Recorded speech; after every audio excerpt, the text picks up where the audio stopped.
Hey y'all, what's up? Eric Johnson back with y'all again with another post-game video. Georgia Bulldogs take down the number one team in the country. Sending these bitches their first SEC loss. Horns down, bitches. Texas Shorthorns. All you motherfuckers doubted my Georgia Bulldogs on ESPN and all of the social media websites. Every app that I seen Texas fans throwing them horns up, you bitches is now throwing them horns down. Georgia wins 30-15. It was a sloppy game for the quarterback position for Carson Beck. No touchdowns, 3 interceptions, but we stayed in it. Shout out to Trevor Etienne, the player of the game, with 19 carries, 86 yards, 3 touchdowns, controversial calls. And you Texas fans, you motherfuckers are trying to go back into the past like Tennessee fans when they was playing Ole Miss. I think it was either in 2020. It was one of those years. I think it was the COVID year or the year after, or it might have been 22. It was around maybe 2020 or 21. Tennessee fans, y'all let me know. And shout out to y'all too. Y'all beat Alabama today, giving them their second loss in the SEC after they got their ass whipped. After they got their ass whipped by Vanderbilt a couple of weeks ago. Um, the defense played lights out. The defense played lights out today, man. Having 7 sacks, I think forced at least four turnovers, if I'm not mistaken. But Carson Beck did have 3 interceptions, which was lackluster. Those could have been turned into touchdowns, let alone field goals to keep this score a little bit more farther in the distance. But we just held the number one team in the country, the Texas Shorthorns, getting revenge from the 2018. I think it was the 2018 or the 2019 Sugar Bowl when we lost, when we had Jake Fromm as our quarterback. You know, they said that they was back a couple of years later. They're the number one team and went down to my Georgia Bulldogs. This is a good day to be a Georgia Bulldog. Offensively, we got to get more out of our receivers. Let me say something, man. Humphreys, I don't know what's going on with you, dude, but you need to start catching this damn ball. Carson Beck threw the ball right at you. It was an automatic first down. This nigga has duck hands, duck feet for hands. I don't know, man. Like, Humphreys, you need to do better, bro. We already messed up at the receiver core with two of our receivers that was on the team being suspended indefinitely due to miscues outside of the gridiron field. But Trevor Etienne, player of the game, 19 carries, 86 yards, 3 touchdowns, big dog status right there. Shout out to the defense too, man. Jalen Walker, man. Shout out to the defense. Shout out to Carson Beck on that play where he ran the ball. Cause I don't know what the hell he was doing. He didn't stand in the statue. I mean, he didn't stand in the pocket like a statue. He at least ran the ball to try to get some yardage. Cause there was a play that we definitely needed. I think Nate Frazier should have had more catches. I mean, more carries. Um, I would have even liked to see Dylan Bell get some carries. He played at the running back position before. Oscar Delp, Dominic Lovett, Arian Smith. I could have seen him with more catches. He did have 6 receiving catches for 32 yards. Trevor Etienne, Lawson Lucky, man, Lawson Lucky. No, that was Oscar Delp. It was either him or Lawson Lucky on one play that could have been caught for a big yardage game, but the Texas defense was giving us problems, passing the ball because Carson Beck had 3 interceptions. And I would have liked to see Cash Jones in the passing game too. But shout out to our defense, man. Let me check out these team stats. I don't know if they got the defensive stats yet because they don't got them. Peyton Woodring, he was 3 for 3 for 12 points. Brent Thorson, 4 punts, 216 yards, 54 yards average. Let me look at the team stats.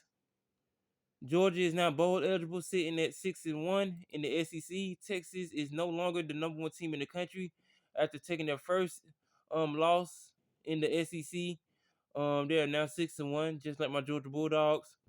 We only had 283 total yards in the whole game. Texas had 259.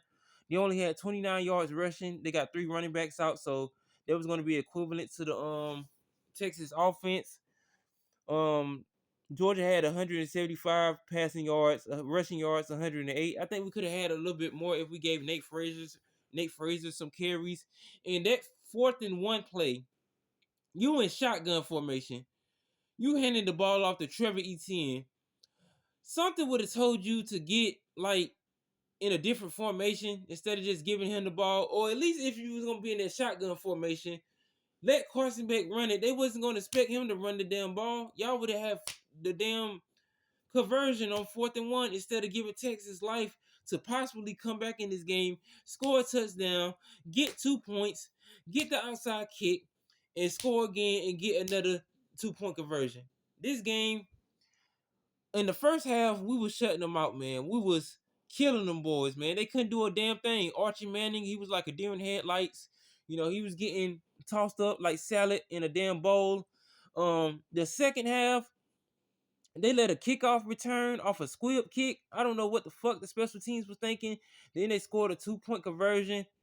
Then it was just a lot of miscues that could have led to this score being a whole lot worse.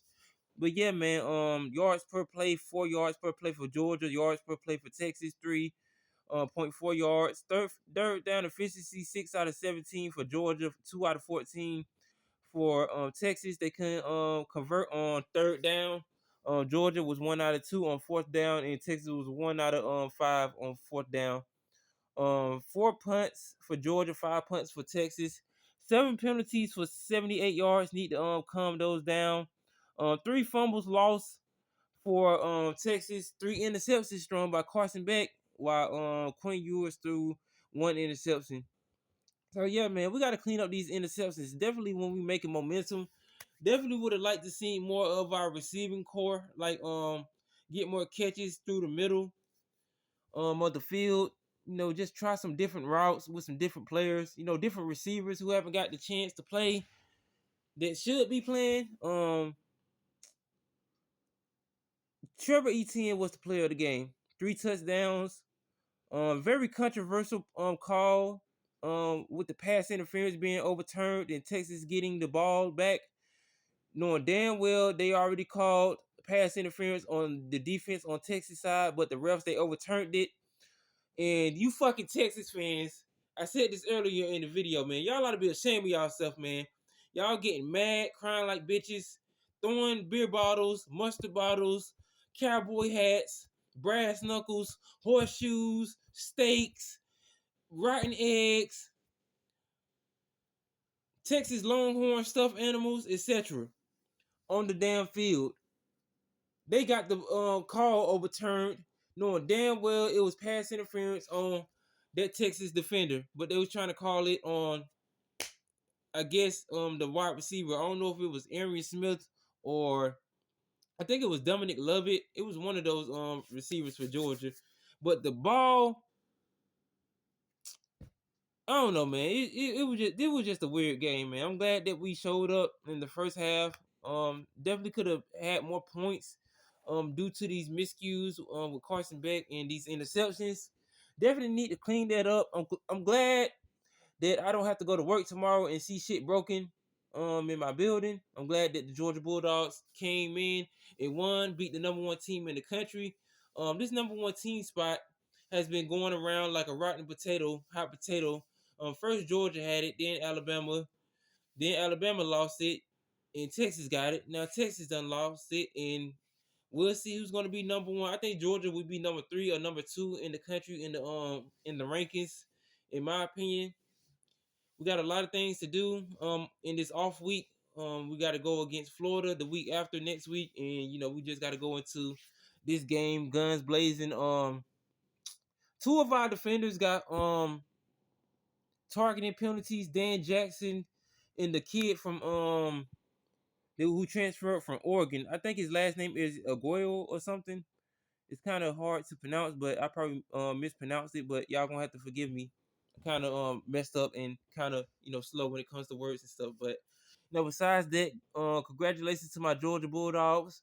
These folks thought it was gonna be a blowout, but in the words of Stone Cold Steve Austin, I don't think so. God damn it, and that's the bottom line, cause my Georgia Bulldogs say so. But yeah, man, that's all I have to say. Like, share, comment, subscribe. Tell me what y'all think about the game. I gave y'all my opinions. I didn't record the game because I was on the Twitter space, just chopping it up with the family, and just looking at the game at the same damn time. So I was just glad that this game is over with. Got a lot of things to do on the offensive side. Shout out to Jalen Walker too. Shout out to the defense. Shout out to everybody on the defensive side that made plays. 7 sacks allowed by this Texas offensive line. Welcome to the SEC. Horns down. Stick them horns up y'all booty holes and just smell the funk and the stench of the Texas Longhorns. So it's up to anybody in the SEC to make a play, and it's up to any team who want to get to the SEC championship game to make plays week in and week out. With Alabama losing its second game of the season, losing to Tennessee, we'll just see where they're gonna fall in, the rankings, and we'll just have to see in the next upcoming of weeks after the Florida game where all these other teams are gonna go. But besides that, thank y'all for looking at the video. Like, share, comment, subscribe, and remember, Texas fans, horns down. Georgia is your daddy.